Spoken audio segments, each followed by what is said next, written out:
சூரிய பகவான் ஒளிமுகம் காண அங்கு கற்பக தருவின் நெற்றியில் மலரும் சூரிய பகவான் ஒளிமுகம் காண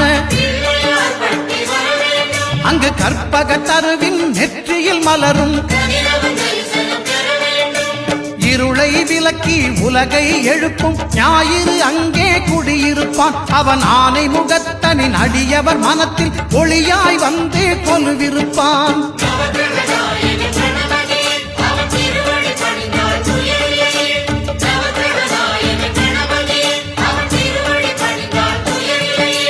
ஒன்பது கோளும் ஒன்றாய் காண அங்கு கற்பகம் என்னும் கடவுளின் மெய்யில்